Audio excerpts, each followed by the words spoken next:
আসসালামু আলাইকুম প্রিয় ফুটবল ফ্যান্স। আজকে কথা বলবো লিওনেল মেসির দুটি অ্যাসিস্ট নিয়ে। যে দুটি অ্যাসিস্ট তিনি করেছিলেন নিউ ইয়র্ক সিটির বিপক্ষে, সেই দুটি অ্যাসিস্ট নিয়ে বিস্তারিত আলোচনা করব। দেখেন, লিওনেল মেসির পায়ে কিন্তু এখন বল, এবং লিওনেল মেসি এই ডিফেন্ডারকে বোঝাতে যাচ্ছেন যে তিনি ডি বক্সে ঢুকে যাবেন, এরকম একটা ইন্টেনশন কিন্তু তার মধ্যে দিয়ে দিয়েছেন। কিন্তু তিনি ডি বক্সে না ঢুকে কি করলেন, আউটসাইড অফ ডি বক্সে দাঁড়িয়ে থাকা তার সতীর্থ জর্দি আলবাকে কিন্তু বলটি পাস করেন, এবং সেখান থেকে জর্দি আলবার ডি বক্সে বলটি পাস করলেন এবং লিওনেল মেসি সেটা রিসিভ করে তিনি কিন্তু টমাস আভিলাসের উদ্দেশ্যে বলটি পাস করেন। আমরা যদি ক্লিপটি দেখি তাহলে বুঝতে পারবো। দেখেন, লিওনেল মেসি বলটি পাস করলেন জর্দি আলবাকে। দেখেন, জর্দি আলবা কিন্তু সাথে সাথেই একদম ফাস্ট আছে, তিনি কিন্তু ডি বক্সে দিয়ে দিয়েছেন যেখানে দাঁড়িয়ে আছে লিওনেল মেসি। অর্থাৎ লিওনেল মেসি পাস করার সাথে সাথে কিন্তু ডি বক্সে ঢুকে গেছেন, এবং সেইখানেই কিন্তু জর্দি আলবা পাস করেছে। আমরা যদি ক্লিপটি দেখি তাহলে বুঝতে পারবো। দেখেন, এই যে লিওনেল মেসির পায়ে কিন্তু এখন বল। দেখেন, এই যে লিওনেল মেসির পায়ে কিন্তু এখন বল।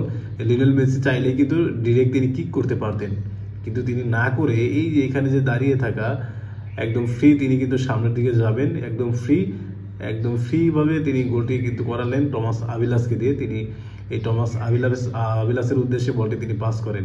এখান থেকে চাইলে তিনিও কিন্তু করতে পারতেন। জাস্ট এটাই হচ্ছে লিওনেল মেসি, যতটা সহজ করে গোল করা যায় সেটাই বা সেই উপায়ে কিন্তু খোঁজেন লিওনেল মেসি, যেটা তিনি এই ম্যাচেও করে দেখেছেন। আমরা যদি ক্লিপটি দেখি তাহলে বুঝতে পারবো। দেখেন, লিওনেল মেসি পাস করলেন এবং টমাস আভিলাস কিন্তু অসাধারণ একটি গোল করলেন।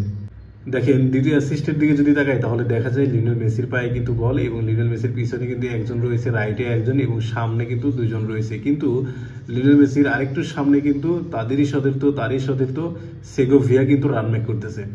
কিন্তু এইখান থেকে ঠিক আলতো সোয়ায় সেগোভিয়া যখন ডিবক্সে ঢুকে পড়বেন, তখন কিন্তু লিওনেল মেসি আলতো সোয়ায় তাকে পাস করে দিবেন। আমরা যদি ক্লিপটি দেখি তাহলে কিন্তু বুঝতে পারবো। দেখেন, লিওনেল মেসি আলতো সোয়ায় বলটি পাস করে দিলেন, এবং সেগোভিয়ার অসাধারণ একটা চিপ শটে কিন্তু ইন্টার মায়ামি একদম ম্যাচের অতিরিক্ত টাইমে কিন্তু সমতায় ফেরে।